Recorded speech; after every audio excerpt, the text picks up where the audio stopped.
Olá, minha joia. Sou um prompt de Hugo Bandeira. O negacionista Chiliquento Arruda nega os dados e fatos e tenta mudar para atacar Lulinha. E recebe uma surra para levantar o defunto, meus amigos. Garanto que vale a pena assistir essa joia até o final. Mas primeiro, curta se gostar do vídeo, se inscreva no canal, comente, considere se tornar membro e ajudar nosso trabalho. Agora espia. Eu já tinha feito aqui denúncias contra a atual gestão do IBGE. Virou uma fábrica de desinformação, de mentiras. E é muito grave as mentiras do IBGE. Eu já tinha falado a respeito, uma delas era na taxa de desemprego, onde o IBGE diz que o Brasil vive hoje a menor taxa de desemprego, 6,6%. A diferença da mentira do IBGE para a verdade é que no Brasil, na verdade, nós temos aí 40 milhões de pessoas desempregadas, que passa de 30%. Isso aí é óbvio que essa conta está certa, porque nós temos 20 milhões de famílias que recebem Bolsa Família. Esses 20 milhões de famílias atingem 50 milhões de pessoas. Então veja, o número verdadeiro do desemprego no Brasil supera 30%. Isso é um grande fake news, né, do IBGE,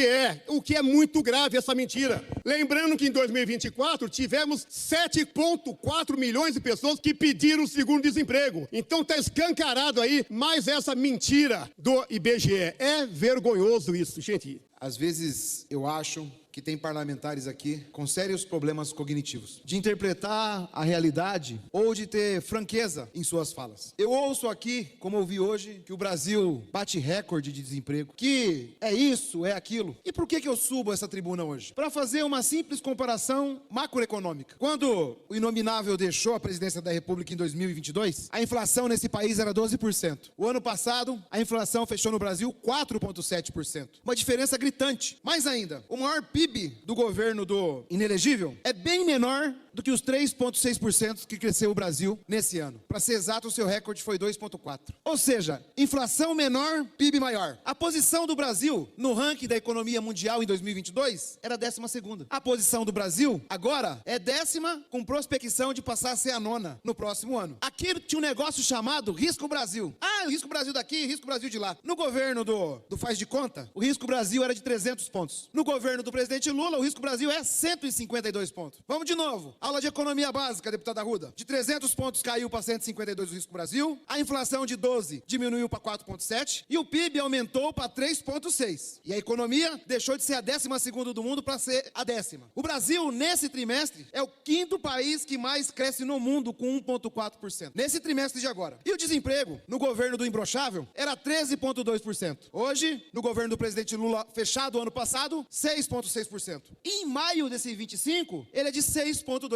Mas o grupo do WhatsApp do tio Bolsonaro pede pra vir aqui e mentir e falar que isso não é verdade. E eles vêm repetindo como se fosse uma revoada de maritaca, onde a primeira grita e as outras gritam atrás. No Brasil, o consumo de lares do Brasil melhorou. E em 2024 agora, aumento de 3,72% de consumo nos lares do Brasil. Agora, nesse primeiro trimestre de 2025, o consumo aumentou só agora 2,48%. E ainda tem gente que sobe aqui pra falar de economia. Mas eu vou mais longe. Um dado que aquele outro que ocupava o Ministério da Fazenda, o Paulo Guedes, adorava falar, é que o Brasil tem superávit de balança comercial. Além de taxar o pobre, ele gostava de falar bastante de balança comercial. No governo Bolsonaro, 19, 20, 21 e 22, o recorde da balança comercial foi 61,4 bilhões de dólares. Em 2023, no governo do presidente Lula, foi 98,8 bilhões de dólares a balança comercial do Brasil. Em 24, ela fechou em 74,6 bilhões de dólares. Muito superior à balança desconfigurada do governo Bolsonaro. Mas aqui foi obrigado a vir falar porque recebeu um WhatsApp no grupo do tio Bolsonaro. Fala assim, vai lá, ataca a economia, mente pro povo lá na Assembleia do Paraná, posta no grupo do Zap Zap que o Brasil tá quebrando. Nunca teve uma estabilidade econômica como se tem hoje. E a dívida pública? Eles gostam bastante de falar de dívida pública. O imprestável que governou o país deixou 1,95 trilhões de rombo. Deixou essa bucha pro povo brasileiro, que não é pro Lula, porque quem paga é o povo. O ingovernável, o desequilibrado emocionalmente e fraco de caráter psicológico, fez com que o Brasil ficasse com 1,95 trilhões de dívidas. Hoje, qual que é a dívida que o Brasil tem daquele montante? Já caiu para 1,75. Ou seja, está sendo pago a conta daquele que não teve respeito com o Brasil. E a meta fiscal? Como é que funciona a meta fiscal? O Brasil não está cumprindo meta fiscal. O tio Bolsonaro mandou eles gritar no grupo de WhatsApp e dizer que não tem meta fiscal. Olha como é que está a meta fiscal. A meta fiscal em 24 foi com um déficit primário de 0,009% do PIB, 11 bilhões. Governo Lula Lula cumpriu a meta fiscal. Sabe o que aconteceu no governo Bolsonaro? 2019, 53 bi. 2020, 507 bilhões. 2021, 117 bilhões. 2022, 116 bilhões. Mas eles querem falar que é o governo do presidente Lula que não cumpre meta fiscal. Sem ter noção, ou com muita má intenção, é o que eles dizem aqui naquela tribuna de lá. Que nas tribunas de cá não tem mentiroso, não. Na tribuna de cá não tem quem falta na aula de matemática ou de economia e sai falando abobrinha por aí, não. E a Bolsa de Valores? Que é a gloriosa, que eles batem palma pra Bolsa de Valores. Eles têm paixão, pra não usar outro termo aqui pela Bolsa de Valores. Fica todo mundo eufórico quando fala em Bolsa de Valores. O que aconteceu com a Bolsa de Valores na sexta-feira? 141 mil pontos. O maior recorde da Bolsa de Valores da história da Bovespa. E o Brasil tá quebrado. O Brasil tá ruim. A vida piorou. Tomem vergonha na cara. Tem que tomar vergonha na cara. Se não sabe economia, não se meta de falar em economia. Se não entende de matemática, não fala de número. E se de fato crê em Deus, não minta pro seu semelhante. Isso é pecado. Falam tanto de Bíblia aqui, mas será que não lê a Bíblia? Falam tanto aqui de justiça. Então, comentando essa injustiça com as pessoas aqui do Paraná, concentre seu tempo nos problemas que tem o Estado. Porque a economia do Brasil vai muito bem. Mas não é graças a vocês não, que vocês são torcedores contra. A camisa que vocês vestem é contra o povo brasileiro. A camisa que vocês usam é pra deixar o Brasil lá embaixo. Mas fica tranquilo, o ano que vem tá chegando. É mais 4 no lombo. É 4 no lombo de novo que o povo tá começando a comparar e sentir quanto que era a vida antes e quanto que é a vida hoje. Todo dia à noite eles abrem a geladeira. E eles sabem quanto tem mais alimento na geladeira, se é hoje ou se era no governo do Inominável. Mais do que isso, quando eles vão agora no supermercado, o carrinho sai mais cheio do que no governo do Inominável. Mas eles vieram aqui pra mentir. Não importa o conteúdo do que é. Se for vacina, então, vamos falar que mata as crianças. Se for vacina, vamos falar que vai fazer mal. Porque na Covid, eles foram da linha de frente que matou 700 mil brasileiros. Eles espalhavam que não precisava usar máscara. Eles espalhavam que vacina fazia a pessoa virar jacaré. E muita gente morreu por causa desse tipo de comportamento negacionista, mentiroso e criminoso que usam daquela tribuna pra falar do governo do presidente Lula. É inadmissível tanta abobrinha, tanta asneira, tanta mentira e tanta falta de bom senso e diversão com a realidade. Realidade pra eles é só virtual. A que eles criam, ou a que eles copiam, ou aquela que eles são obrigados a falar. Porque senão, ganha uma bronquinha pra não falar o que ganha se não fizer. Aqui foi combinado aqui no grupo de WhatsApp. É incrível. Parece aqueles fanáticos que começam a querer dinheiro fácil e investem em pirâmide. Perde a noção de tudo e fica falando coisa e fazendo tudo pra fazer chegar no que realmente ele deseja, mas que não é plausível na realidade. Um dia desses, a gente vai ter um estudo neurocientífico do que é o bolsonarismo radical, do que é essa paixão,